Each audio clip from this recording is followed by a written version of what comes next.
Welcome back. Well, the House narrowly voting for a Senate-passed budget resolution funding ICE and Border Patrol.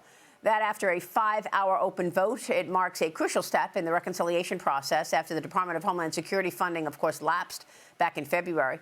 President Trump would like that budget reconciliation bill on his desk by June 1st, warning that DHS workers could go unpaid next month without such funding.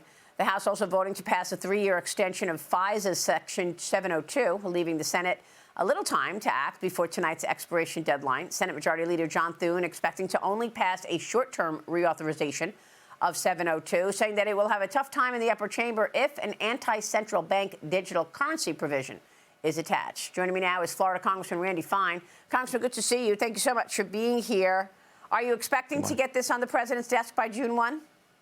I think so, and thanks again for having me. Look, what we passed yesterday gives us the ability to put two puzzle pieces together. The bill that we've had for a long time that funds part of the Department of Homeland Security, and this first step to make sure our border is secure by funding ICE and CBP. So I do think we're going to get the job done. All right, well, that would be good since we're on day 75 of this shutdown. Meanwhile, this redistricting fight is a serious one for the House. The Florida House and Senate approved a new state congressional map. It could give Republicans as many as 4 additional House seats. Governor Ron DeSantis proposing the plan earlier in the week, making Florida the 8th state to redraw the map during the 2026 election cycle. Congressman, what do you think is the big impact here? Well, I think it opens up the opportunity for Republicans to pick up seats in Central and South Florida. What we know yesterday from the Supreme Court's ruling is what Florida did was completely constitutional. When I was the vice chairman of the committee that created the current districts, when I was a member of the Florida legislature, we actually were required to do racial gerrymandering in order to make sure Democrats won seats. With the Supreme Court saying that is illegal, these maps will stand, and I do think you'll see a chance for Republicans to pick up, as you pointed out, up to 4 seats.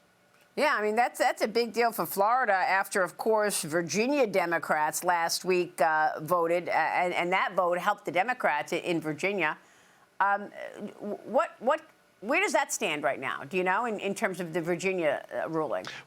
Yeah, so Virginia's gone before the Supreme Court. What's clear is the state of Virginia violated multiple aspects of their state law in order to jam that down the throats of the voters. And whereas the Florida districts are actually more compact, they include more cities and more counties, the Virginia districts are these ridiculous big, long lines, strips of bacon. They look like lobster. They've had to contort the state in order to create those districts. So Florida is showing how it should be done, as opposed to Virginia. And I think the other impact of that Supreme Court decision is many states in the South are now going to go back and take a look at their maps, maybe for this election, certainly for the next election, because many of them have been required to literally discriminate in how they create their maps in order to create seats for Democrats to win. The Supreme Court stood with a fundamental American principle. We are all equal. And so that should be considered when we create these districts. We should not be drawing them for the benefit of one group or another.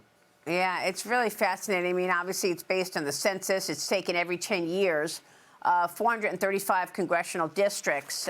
And to watch these changes right before the midterm elections is, I mean, it's fascinating because it will have an impact on the elections, right? It will have an impact on the midterms. It certainly will. And look, I serve in a House that is almost evenly divided. We have a 2-vote majority at times. Things can change any day based on who has graduation or who gets sick. So these individual districts really matter. And that's why the election in November is going to be so important. It's going to be, do we want the policies that are making the economy grow, as you've been talking about for your entire show, or do we want the kinds of policies we're seeing in New York City right now, which are going to chase out wealth and are really going to damage the economy? That's what people are going to have to decide this November. Which path do we stay on? Yeah, oh, absolutely. And the economy is doing very well despite the war in Iran and this spike in oil prices, which the president has talked about repeatedly being a temporary issue, given the fact that he's trying to stop a would-be nuclear terrorist. The president reportedly rejecting Iran's latest peace proposal. And I say peace in quotes.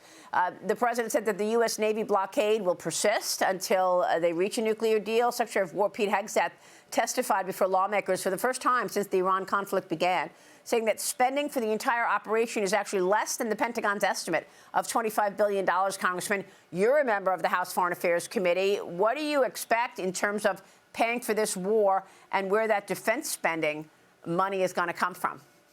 Well, I think what's clear is we are winning this conflict. We've destroyed their Navy, their Air Force. We've dramatically reduced their missile shield. What we now need the Iranian government to do is say, we give up on the idea of having a nuclear weapon. And the president's been extraordinarily patient in making that happen. When this comes to an end, and I do believe it will be days or weeks, not months, oil prices will come back down, and that will make the economy grow even faster than it already is. As to where we fund these things, we'll deal with that in Congress later this year. I can tell you, we can just give the Somali daycare centers a little bit less money, and as a result, we'll have plenty of money to fund the government. There is so much waste, fraud, and abuse in what we spend. There's no shortage of funding to be able to do the things that we need to do. Well, oil right now at 106.72, and stocks have just reversed course, Congressman. I mean, you've got the price of oil at 106.72, but investors seem to be looking past this and expecting this economy gets back on track pretty strongly and pretty soon, because the market is up and the economy is expected to still grow. You heard from Scott Bessent yesterday, as well as Jay Powell. Even Jay Powell talked during his meeting about how the consumer spending has not been impacted. I think because everybody knows this is temporary. Look, gas prices are up about $1 a gallon. And believe me, my constituents don't like that. But they know that when this comes to an end, they will come back down, and they may go even lower than they were before as Iranian oil comes onto the market at market prices, not subsidized prices by China. So I think that we're going to see the economy continue to grow and explode. We're also seeing the benefits of the working families tax cut. People have a lot more money in their pockets because we have seen tax refunds go up by over 11% this year. So we're seeing that. Remember, tax day just came, and I think that's why you're seeing the economic growth. People are seeing the results of the work that we did last year that really set the economy up this year to grow. Yeah, it's a great point on tax day. Congressman, good to see you this morning. Thanks so much. Thank you. All right, Randy Fine joining us. Stay with us. We'll be right back.